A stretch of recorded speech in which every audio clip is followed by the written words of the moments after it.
Hey guys, Jessica here. So today we're talking about the new Motif Aura Glow. This is one of our newest, latest wearables to hit the market. Motif is a big name manufacturer when it comes to pumps. Most moms know the Motif Luna, which is one of our heavy duty, well-performing primary pumps. Motif has had another wearable before. It was called the Motif Aura. It was a flop. That pump was really, it defied logic that it was released onto the market. The inserts on that pump were too short to make any sense for moms to be using. It was a hazard at best. I did not like that wearable. It was not one that I ever recommended. The Motif Aura Glow, though, is definitely one that moms can consider. I do have a lot of things I like about it, a lot of things that I think moms need to be aware of. But overall, this is a pretty decent pump. Compared to their original Motif Aura, this is a huge upgrade. So, Motif Aura Glow, why are they calling it the Glow? Let me go ahead and turn this on and show you why. You see those lights there? It lights up. The challenge with the light up is the first thing I want to talk about. This is an absolutely useless gimmick. So the only thing this is good for is if you find yourself pumping in a completely dark situation without having a flashlight, which my question would be, how often are you pumping when you don't have your phone? And how many people have a phone that don't have a flashlight on it these days? Like that's a pretty rare scenario. So I guess if you were pumping in the middle of the woods with no flashlight, this could come in handy. But all it is a little nightlight inside the pump. It does illuminate if you're looking in the dark. It has to be really, really dark for this to be useful. Like I had to shut myself in a dark bathroom to actually have this light be bright enough to show me if anything was in the bottom of this. And the reason for that is that this is not a clear flange. I was able to take the flange from this is the MomMed S21, which this is an S21 pump from everything I can tell. Very similar body shape. The profile is the same. If we line it up to an S32 pump, you can see that this is not, it's not quite equivalent. So this is not one of the S32s. I believe it's an S21 that's been modified. But when this was clear, this was useful. But this flange is kind of unique. It can't be replaced with a clear flange. So that light is not going to be particularly useful unless you have this like niche use case. But it really does make for good marketing photos, which I mean, that goes a long way. Moms buy into marketing. We see it all the time. So that is, I think, why Motif went with these lights. It's not going to be a functional part of your design. Let's talk about this flange. This flange is not your traditional sticky silicone like we see on the S21, this clear silicone. We love these clear silicone flanges, and the reason we love them is that they perform really well. This is more of that smooth, velvety texture that we see with the Eufy S1, S1 Pro. However, it's so much thinner and it's a lot more flexible. It causes a lot of movement, and movement with pumps at the breast can be hit or miss. When a wearable has flex to it, we can end up with some issues. And I think this particular texture is not well suited to the flex that I see in this flange. It also is really limiting in what inserts we can use with this pump. So not only is this pump a little bit harder to align than a clear pump, there's no fundamental design reason that we would want to have a solid flange here. All it does is obstruct the view. You can't see anything with alignment. You now can't see into here. It makes the light into a gimmick and it causes pinching. So this flange has that weird silicone texture that I don't think a lot of people are going to love. And there is no way to swap it out, which I think is something you really have to consider. If you are somebody who's prone to elastic nipple issues, elastic breast tissue issues, if you're somebody who's prone to sensory issues, I cannot in good faith recommend the Motif Aura Glow because I think this flange is going to be a little bit difficult to work with. It's also going to mean that you have to have flange sizing and bra fit super dialed in. This type of silicone, I think, is going to make this just as finicky with sizing as what we see with the Willow 360 in terms of if sizing is even a millimeter or two off, it can cause a lot of tissue trauma because this texture is really grabbing at the skin. I tested it with several different bras, and what I found is that bras that don't provide that optimized support, like that truly optimized support, but work well enough with the S32, S21 style pumps for other brands did not perform well. This needed to have that same kind of like Fort Knox style bra fit that we see with the Willow 360. I don't think that's necessarily going to be something that the target market for this pump is going to love having to achieve because this pump is it's simply not high enough value for moms to necessarily buy into needing all the extra stuff and all the extra work to make it work. And at the end of the day, this doesn't offer you anything aside from their cluster pumping mode, which we're going to talk about that in a minute. It doesn't offer you anything that is like super unique to Motif. It doesn't offer you anything that is so inherently useful that it kind of justifies that workload. I think this is the design that they liked visually. That makes sense though, because Motif's primary focus is not marketing to moms. Motif's primary focus is marketing to DMEs and creating products that DMEs can sell for a good profit. This is going to absolutely sell. When you put this up against its competitors, this is not a competitor to the Willow pumps, the LV pumps. It's not even a competitor, even though it's the same rough price point as the Zomi Fit. Because if you are looking to spend, if you were buying these cash, this is retailing for $200. At $200, this is about $100 overpriced. It is very similar to the Lancino Duo Discreet, where this is just not worth the cash price, in my opinion. If you're getting it through insurance, it could be potentially worth it to you when compared to your other insurance options, because that's an unnatural limitation we're applying that gives some of these pumps more inherent value than what they would have out on the free market. If you were comparing this to a Lancino Duo Discreet, I think the Lancino Duo Discreet it's actually been a decent enough performer. It's just overpriced if you were paying cash, and it's kind of a cheapie. So we have lots of thoughts on using insurance benefits for cheapie pumps because they're not going to hold up. I would imagine that we're going to have that same issue. Motif does pretty well with their warranties, so I'm not really concerned about that. I do expect that these motors will only last maybe 200, 250 hours. It's really undersized for what it's trying to do. In terms of the programming, we're looking at it has 4 different modes. So the first one, when you turn it on, is their mixed mode. So that is their short pulls with their long pull. The programming on that mode is actually really underwhelming. The long pull is only about 150 mmHg, and there were lots of settings. The short pull goes from 30 to 110. There were lots of settings where you really couldn't feel the difference between the short pull and the long pull, especially like over above like level 5.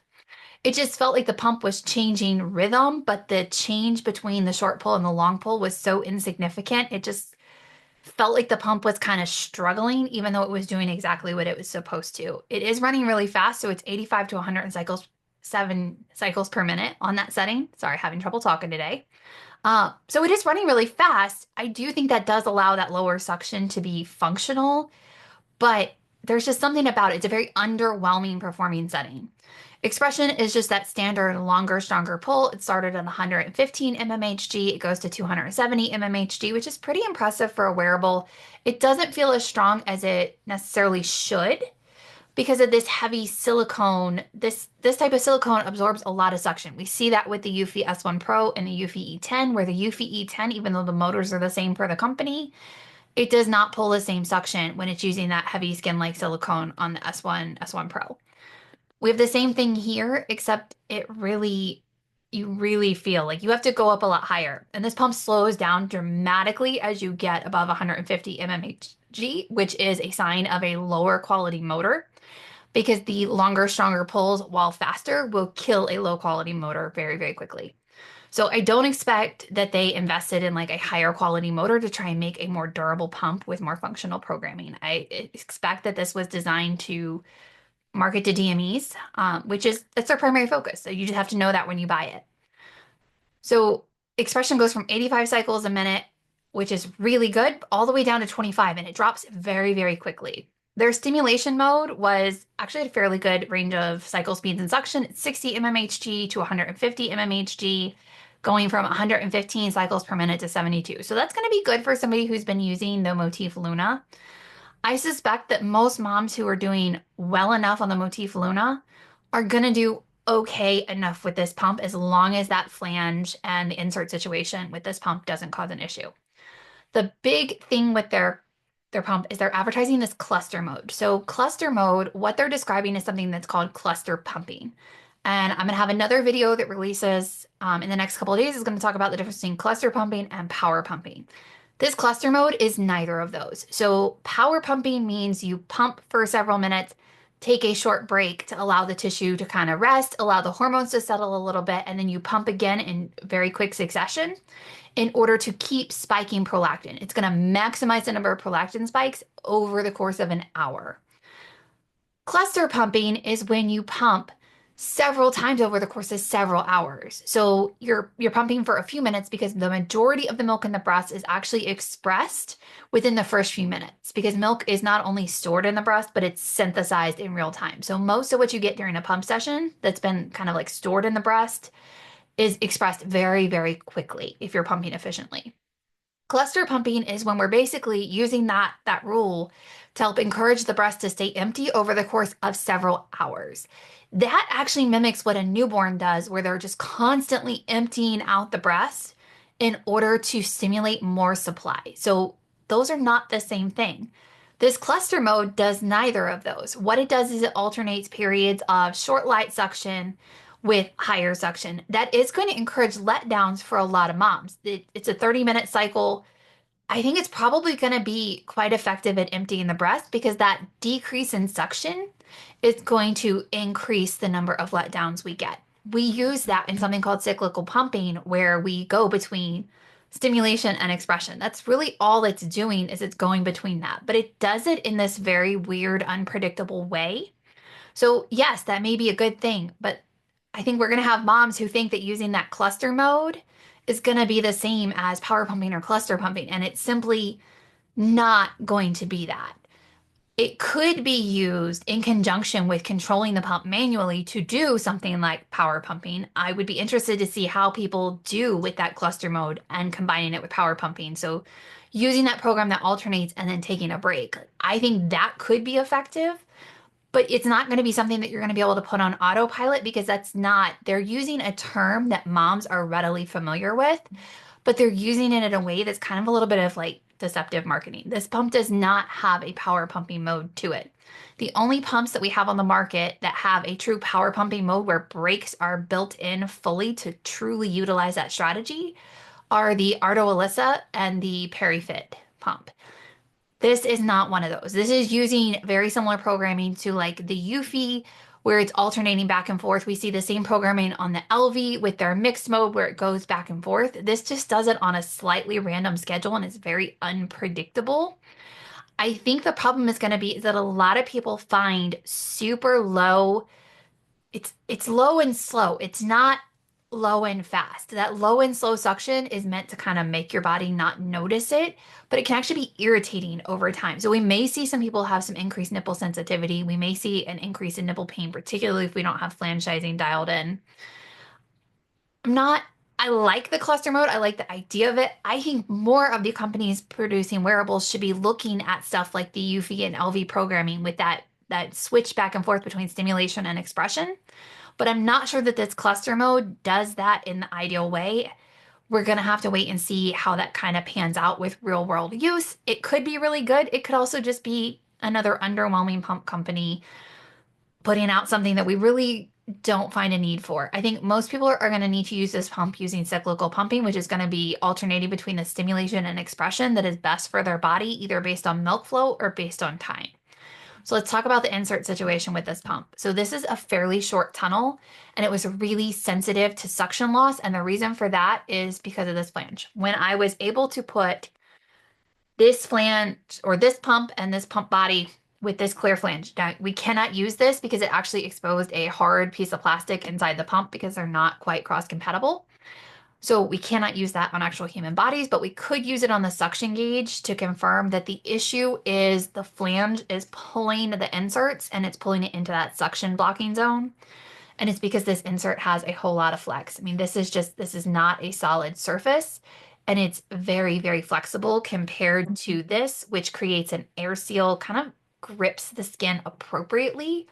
This one grips it in a strange way. I felt like it pinched a lot, and I don't think that that's going to be something that moms love. I think this flange could be a limiting factor for sure.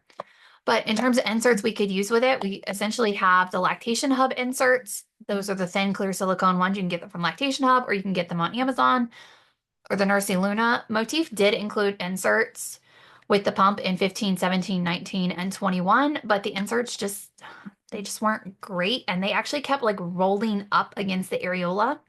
So I wasn't a huge fan of them. Now, one of the issues we had with the Motif cups that I've gotten lots of questions about, Motif only sells their cup parts as like this resupply kit that really makes no sense for how moms actually replace their parts. It is definitely that they're marketing those cups to the DMEs. With this, they do sell the individual parts, and the individual parts were actually really affordable. And Motif shipping isn't typically very bad. So I think in terms of the replacement parts, this should be on the lower end to keep operating. Now, this is a generic diaphragm, but it's not quite the one that's for the S32. The S21 parts are a little bit harder to find, and they don't quite fit right when compared to the other S21s because there's been just some like simple modifications to this, but that was the closest we could find to what the body style was. So I think you are going to be locked into their proprietary parts. I will add this to our wearable pump calculator so that you can kind of see how it goes. So overall, I don't hate this pump. I think if I was helping a mom pick between this and the Lancino Duo Discreet or the Ardu Amelia, which is who it's competing against, it's going to come down to her programming needs. It's going to come down to the features she wants. I'm not going to recommend it because of the light. I'm not going to recommend it if there's elastic tissue, but there could be cases where this does help. Oh, the other feature I did want to mention, it does have this little flap here that's supposed to act as a plug. This is going to get ripped off in record time. Like one of mine already feels like it's coming loose. I'm not a super huge fan of that. It feels like a gimmick. It doesn't want to stay down and it did move a lot. So if you're getting it because you think it's going to be leak free, I don't think so. So if you were interested in the programming, that cluster mode, and you were paying cash for your pump, I'm going to recommend the Eufy E10 or the Zomi Fit, which has that mixed mode that does perform really well with the short and long poles. Like it just has a slightly different programming on the Zomi Fit and performs really well in place of that alternate programming. But this isn't a hard no. Whereas the previous Motif Aura was a hard no. I really didn't think anybody needed to be using that. But for this pump, it's a maybe. It's a maybe. There are going to be circumstances where it could be good. If people fall in love with that cluster mode and we see it working really well, which we won't know until we have, hundreds to 1,000 moms telling us how it's actually playing out in the real world, how their body responds to it consistently. It's a maybe. It's I think there's some design issues. I wish they would have gone with a more traditional plastic because that would have made the lights actually semi-functional. It would have acted like an alignment light. We haven't seen this light technology used in that way other than with the Tommy Tippy wearable.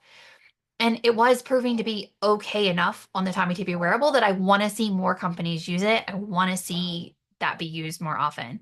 But this colored silicone for this purpose, I don't think it did anything. There was no need for it and it didn't add anything. So hopefully that helps answer your questions about this pump. If you have any questions, comment down below. Let me know. I'm interested to hear your thoughts. If you're using the cluster pumping mode, I want to know what you think of it. I want to see how it's playing out in the real world because I do think that this programming that companies are adding and we're seeing come in at lower price points is a good thing. I think it's going to help bridge that efficiency gap we see with a traditional versus a wearable. So hopefully that helps and happy pumping.